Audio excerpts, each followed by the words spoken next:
damage to the gut, you won't be creating a lot of the enzymes that are needed to break down foods like carbohydrates. So then these carbohydrates, instead of being absorbed and we get, the nutrients from the breakdown, they end up passing through all the way through digestive and end up feeding pathogens because obviously it's not being broken down. So you go all the way down, feeding pathogens.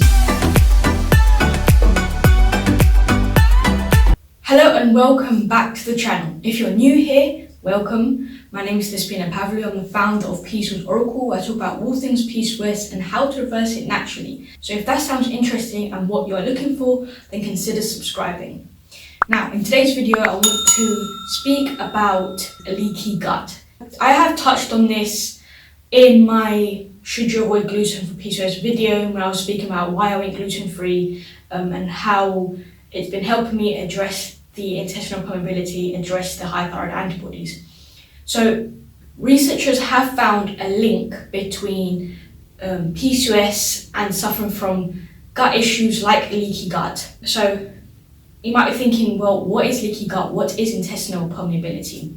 So in order to explain what intestinal permeability is, let's briefly touch on the gut barrier and why we need a gut barrier. So experts discuss that the intestinal barrier covers a surface of about 400 meters squared and requires approximately 40% of the body's energy expenditure.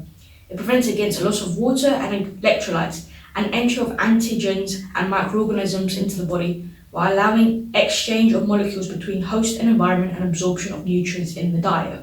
So intestinal permeability is defined as when these very tight junctions, these small holes within the intestine expand, they become larger, allowing viruses, undigested food particles, bacteria to leak through the intestine into the bloodstream, and there is where the immune system, which is our defense against virus and bacteria, releases inflammation to attack the things that are making their way through to the bloodstream because they're not supposed to be there. So in the presence of leaky gut, lipopolysaccharides, these endotoxins, have direct entry into the bloodstream, and because of these LPS, these endotoxins, the immune system sees them as foreign invaders and intruders, so the immune cells initiate an inflammatory response, creating chronic and long-term inflammation. So these endotoxins can further make the intestine even more permeable, so causing even more leaky gut. Leaky gut can be caused by polyunsaturated fats, inflammation, stress, heavy metals. So there is a range of possibilities. So you have to identify the root cause to help address the issue. So what are some of these signs of leaky gut, of intestinal permeability? Number one is digestive issues. Alterations in the gastrointestinal permeability can cause various digestive issues, including bloating, constipation, intestinal gas. Number two is a low or weak immune system.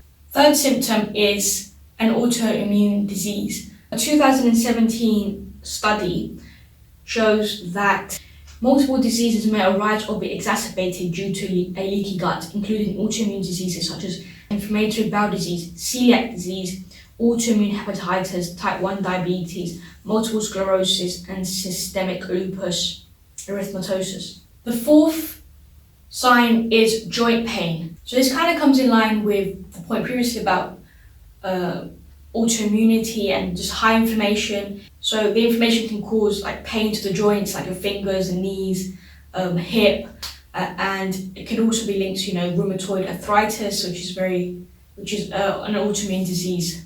The fifth is nutrient deficiencies. So if there's damage to the gut, you won't be creating a lot of the enzymes that are needed to break down foods like carbohydrates. So then these carbohydrates, instead of being absorbed and we get the nutrients from the breakdown, they end up passing through all the way through digestive and end up feeding pathogens because obviously it's not being broken down. So you go all the way down, feeding pathogens, causing fermentation. So through not absorbing these foods, we are going to be lacking a lot of nutrients.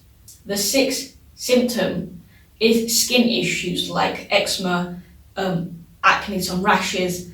Now, there are various ways in which the body detoxifies, and this includes the liver, kidney, spleen, but also our skin is one of the largest organs that also detoxifies. An article by Chris Kress explains that the main function of the skin is to act as a physical, chemical, and antimicrobial defense system. In the article, he provides a study that shows that both stress and gut inflammation can impair the integrity and protective function of the epidermal barrier. This in turn leads to decrease in antimicrobial peptides produced in the skin and an increase in the severity of infection and inflammation in the skin. So your skin is the largest organ of elimination, and it helps remove waste from the blood. But when there is, congestion of the other main organs that detoxify, like the liver, then the skin goes and pushes those toxins out through the skin, and that's why you can see skin issues like eczema.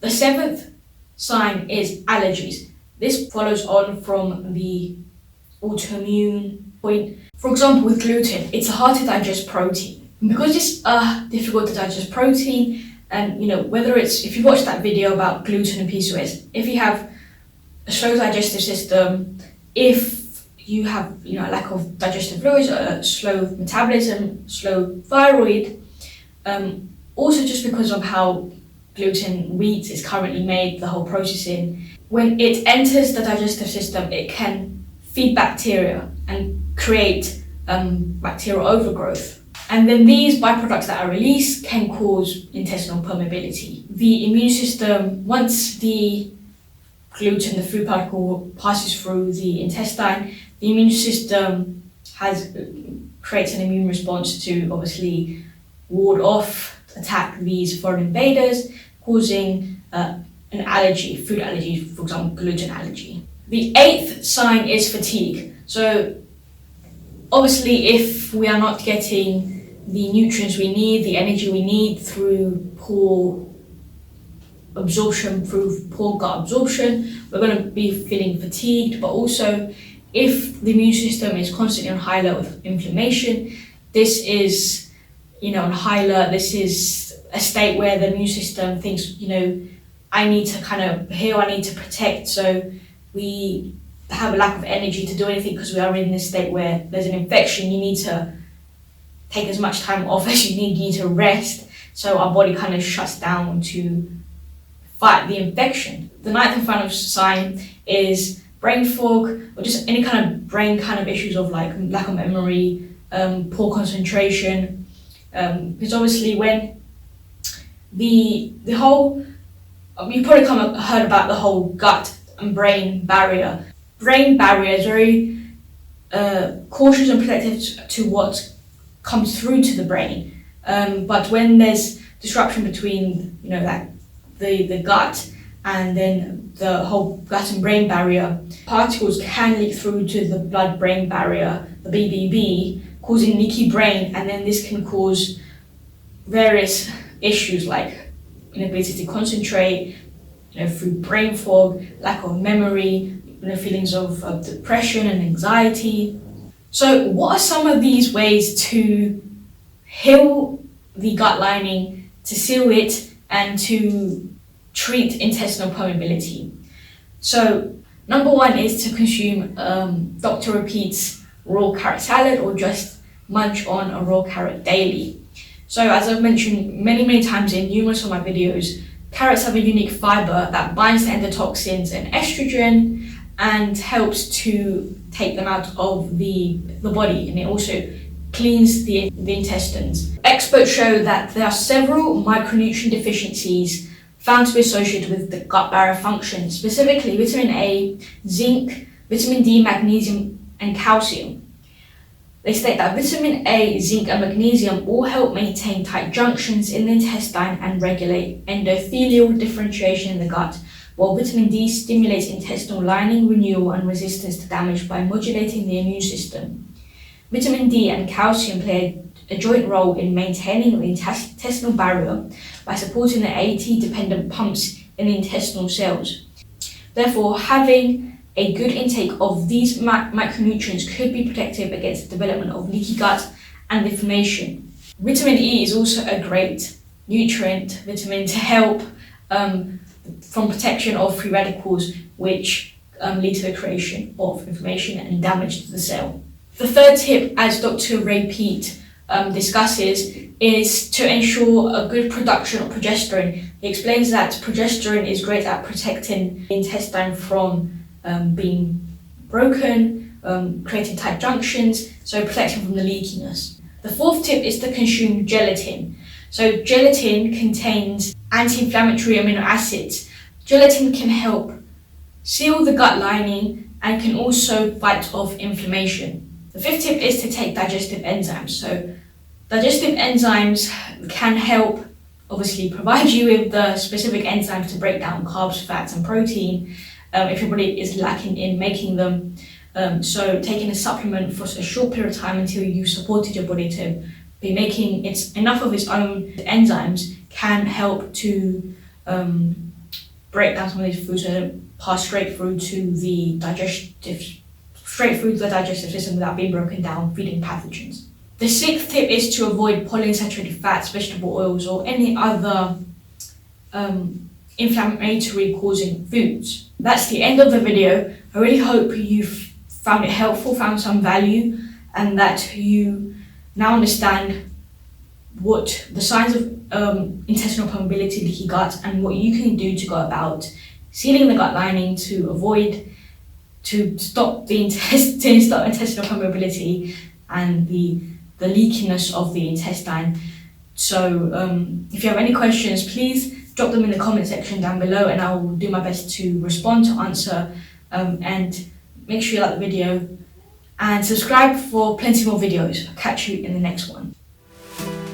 The sixth